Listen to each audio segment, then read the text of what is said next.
决赛梦断人未垮，还有一排麦城挂。60年来两身手，今夜三狮再来抓。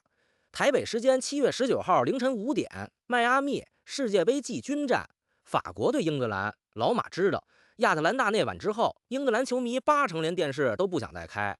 第85分钟，你还攥着决赛的门票，7分钟之后，门票成了废纸。这种疼，缓1个星期都不一定缓得过来。谁这时候跟你喊季军战冲呀，谁就是站着说话不腰疼。可话说回来，球迷这个身份最拧巴也最真的地方就在这儿，骂完哭完发誓再也不看了，到点儿闹钟还是定上了。既然都要看，那就看点门道。所以老马不喊口号，只给你摆一个事实：世界杯办了快100年，英格兰只上去过一回领奖台，1966年最高那格，除此之外呢，一块牌都没有。不是没机会，1990年他们踢过一次季军战，输了；2018年又踢了一次，又输了，2次伸手，2次空。也就是说，今晚这场球赢下来，就是英格兰整整60年里的最好成绩。得按一场没人想踢的比赛，装着一个60年没实现过的成就，而且队里有个人比谁都清楚这块牌的分量，他跟法国有账，跟季军战有账，跟时间也有账，3笔账都压在今晚这一场里。更巧的是，前2笔旧账里都有他本人的名字。2018年空手而归的是他，2022年折在法国脚下的还是他。觉得三狮能把牌带回家的，觉得他们的心早飞回伦敦的。今晚这场都值得你盯一眼，因为至少那个人绝不会把他当垃圾时间。先说那个人，凯恩，32岁，英格兰队长，第1笔账跟法国的。2022年卡塔尔8强，英格兰对法国那场球，英格兰其实踢的有来有回，机会不比对面少，输就输在2个点球的落差上。第54分钟，凯恩站上点球点，一蹴而就，1-1。那个球让他追平了队史进球记录。对面门里站的还是他热刺的老队友洛里斯。第84分钟，比分1-2，英格兰又拿到一个点球，还是那个点，还是那2个人。这一次，凯恩把球踢上了看台。中场哨响，法国2-1，英格兰回家。那脚点球是他职业生涯最著名的一次失手。英格兰媒体连着消费了他半年，他没怎么公开回应过，只是转过年来照样进球如麻。这个人消化疼痛的方式从来只有一种，进球。4年过去，命运把考卷原样发了回来，还是世界杯，还是法国。这一次没有点球大战的剧本预告，可你信不信，他比场上任何人都想再跟这支队清一次账。第2笔账跟季军战的，2018年俄罗斯英格兰第4，季军战0-2输给比利时，那场球凯恩踢了。讽刺的是，那届他是世界杯金靴，6个进球，全世界射手里的第1名。可球队空着手回家，他也空着手。8年过去，兜兜转转又是季军战。别人看这场球是鸡肋，凯恩看这场球是轮回。上一次金靴都换不来一块牌，这一次他想把那块牌亲手挣回来。第3笔账跟时间的，32岁，下一届世界杯他36，这多半是他最后一届了。他的世界杯生涯14个球，英格兰史上没人比他多。第2名是谁？10个球的莱因克尔，那还是上个世纪的事。本届又是6个，和8年前巅峰的自己产量持平。可这份漂亮履历的最底下一行始终空着，大赛荣誉无，决赛的门在亚特兰大关上了。这份空白本届是填不上，可世界杯季军5个字，至少能让那一行不再是空白。老队长这届话少得出奇，进球都省着劲庆祝，一个把所有力气都攒着的人，最后一场会踢成什么样？老马是真想看看。还有一层没人替他说的，这些年凯恩无冠早成了英语足球圈的老梗，他自己都被记者问麻了。可你翻他历来的回答就一句：我还在赢的路上。32岁还这么说，你可以笑他嘴硬，也可以敬他没认。顺带说金靴，他6个球榜首的姆巴佩8个，差2球还要跟姆巴佩差2球还要跟姆巴佩同场踢。数学上不是0，现实里接近0。可这事儿凯恩自己未必这么算。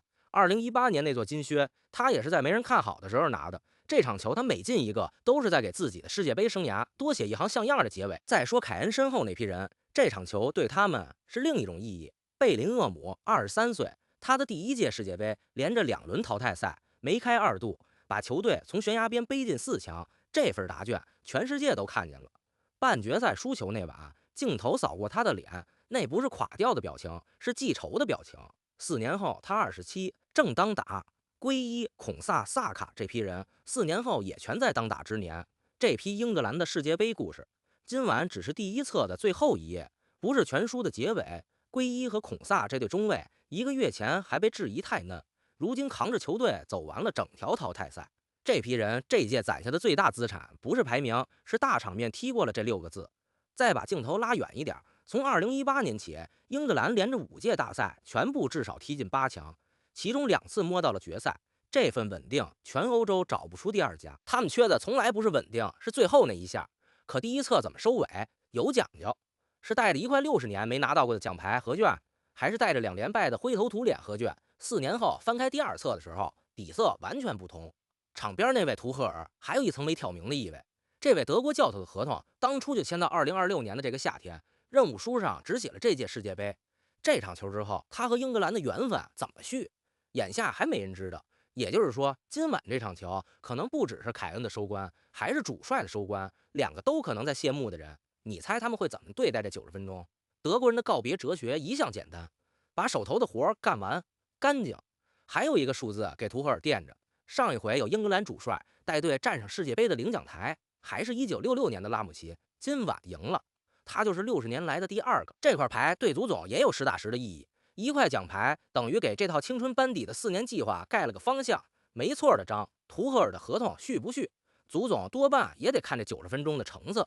对面的故事咱们也得提一句，法国那边是德尚执教14年的最后一场，全队都在给老帅攒告别礼，人家的悲情牌打得比英格兰还响，所以别指望对面放水。这场季军战两边都有非赢不可的理由，这才是他比往届季军战都好看的原因。唠到这儿正好过半，喜欢老马这么给你捋球的，顺手把订阅点上。接着说对面那支带着一肚子火来的法国。说句公道话，今晚这个对手啊，比半决赛那支法国更危险。听着别扭，老马给你捋。半决赛的法国背着冠军热门的包袱，被西班牙控死，越踢越急。今晚的法国一无所有，包袱碎了，期待清零，剩下的全是火气。赛后他们更衣室的动静，全世界都听见了。队长当着镜头质疑战术安排，法国媒体吵翻了天。可吵归吵，那番话的结尾是全队要为主帅踢好最后一场。一直憋着火还找到了共同理由的球队，比一支顺风顺水的球队难踢得多。英格兰更衣室看这出戏，心情估计也挺复杂，一边庆幸对手内讧，一边心里清楚，敢当众把话挑明的队伍，反而最不会在场上藏着掖着。更别提那个人的私账，姆巴佩本届8个球压着金靴榜，今晚是他最后一枪。而且他离世界杯历史射手王的宝座只差1个进球，一个为纪录而战的地球最快撞上英格兰的年轻防线。这条防线刚扛完梅西喘息3天，又得接着扛一道完全相反的考题。梅西考脑子，姆巴佩考腿，这场球真要掰扯，就掰3样。第一样，谁的伤好得快？两边都是刚被掏空的队伍，法国空得干脆，英格兰空得剜心。心理学上讲，惨败好翻篇，惜败最难消化。0-2可以怪状态，差7分钟进决赛只能怪命。英格兰要赢，先得把亚特兰大那晚从脑子里删干净，这活比防姆巴佩还难。还有比时间上的小账，法国早一天踢完半决赛，多歇了24小时。2支被掏空的队伍之间，这一天的差距比平时值钱1倍。第二样，速度对高点，法国的杀招是姆巴佩的纵向撕扯，英格兰的杀招在天上，凯恩的支点，贝林厄姆的后插上。加一整套排练过的定位球，一个要把比赛踢碎，一个要把比赛踢慢，节奏的方向盘抢到谁手里，谁的剧本开演。第三样，替补席的深浅，季军战打到后半程，拼的就是谁的板凳还有硬牌，两边都可能轮换。可英格兰的板凳这届一直是暗牌，半套硬仗阵容坐在那儿，就看图赫尔最后一场怎么打这副牌。机构那边这回把5成出头的赢面给了法国，英格兰这头不到3成，纸面又不看好3狮。可英格兰人对不被看好这4个字向来有自己的算法。2018年那座金靴不也是没人看好的时候拿的？英格兰的夺牌剧本3行，第一行把比赛踢慢，法国要的是碎，是转换，是姆巴佩起速的空间，英格兰就偏要整，控住球，压住节奏，把比赛切成一段一段的阵地战。姆巴佩最怕的不是人盯人，是没有纵深，球在英格兰脚下多待1分钟，法国的快刀就顿1分钟。第二行往天上打，法国这届淘汰赛的丢球本来就少，可季军战的防线大概率有轮换。陌生的中卫组合最怕的就是定位球的默契考题，凯恩的支点，贝林厄姆的后插上，角球任意球一个都别浪费，高点起跳这回事儿。对手知道也拦不住，60年的那块牌很可能就挂在某一次角球的落点上。第3行让老队长站在离门最近的地方。这场球，英格兰不需要复杂的战术革命，需要的是把球送到那个32岁的人脚下。他有4年的账要清，有8年的轮回要破，有一辈子的空白要填。动力这种东西没法量化，可它能让一个前锋在第90分钟还保持杀手的冷静。英格兰这60年缺的运气，缺的心气儿，今晚就指望他了。最后一句给心气儿，开球那一刻，亚特兰大那晚才过去72小时，疼还是新鲜的。可职业足球的世界里有句老话，治失利最好的药是下一场比赛。英格兰的下一场就摆在眼前，再下一场就得等4年了。真到点球，先别哆嗦，老账咱们都知道。可这批英格兰不是那批英格兰，皮克福德的大赛点球战绩这几年在门将里排得上号，而对面法国2021年和2022年连着2次大赛折在12码上，真占着点球点。今晚未必是英格兰先腿软，历史账今天只翻一页，英格兰和季军战的2次擦肩。第一次1990年意大利之下，那届英格兰点球输给西德，倒在半决赛，那也是他们1966年之后第一次离决赛那么近。季军战对东道主意大利1-2，斯基拉奇的点球定了局。全世界记住了那届英格兰的眼泪，没人记住他们第4名的排名。那场球还有个老球迷才记得的细节，那是罗伯森爵士执教英格兰的最后一场。36年前的英格兰也是在季军战里送别了一位主帅。历史这东西兜兜转转，总爱回到同一个路口。第2次2018年俄罗斯半决赛加时输给克罗地亚，季军战再碰小组赛就交过手的比利时0-2，同一届被同一个对手赢了2回。那届的足球回家唱了一路，最后加名回城牌也没拿着，只有凯恩揣着一座金靴和全队一起空手落地。2回季军战隔了28年，剧本一个字没改，先心碎再空手。你发现规律没有？英格兰的季军战2次都输给了更想赢的那一边。1990年的意大利是东道主，输不起。2018年的比利时是黄金一代，知道自己没有下次了。2回英格兰都像是来走完流程的。心气儿这东西在季军战里就是胜负手本身。所以今晚的问题就一个，这支英格兰是第3次来走流程的，还是头一回真想把牌带走的？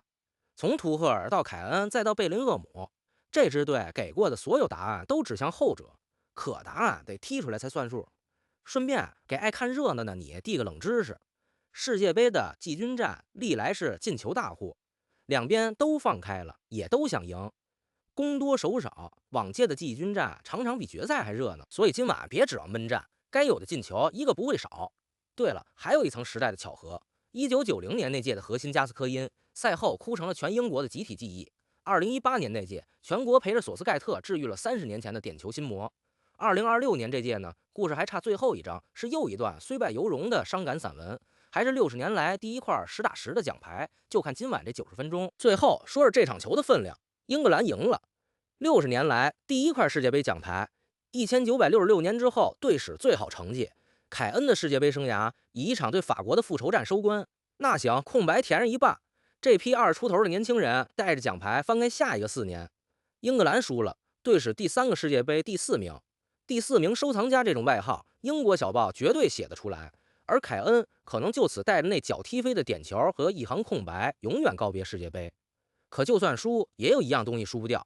最近4届大赛，这批英格兰人3次踢进了最后4强，这份底子不会因为一块牌的得失蒸发。一边是60年的第一块牌，一边是一个老射手的最后机会。这场没人想踢的比赛，其实哪边都输不起。对了，不管今晚结果怎样，第2天凌晨还有正餐，西班牙对阿根廷的决赛，咱们另开一桌戏了。台北时间7月19号凌晨5点，迈阿密硬石球场世界杯季军战开球。这场球你觉得谁能赢？比分是多少？老马跟你约定，觉得三狮终于把牌带回家的，评论区扣个1；觉得法国给老帅送行成功的，扣个2。顺手把你猜的比分留下，明儿早上咱们对答案。觉得老马唠的还重，订阅点一个。季军战加决赛的复盘，第一时间给你端上桌。我是第一次看球的老马，咱们下一场见。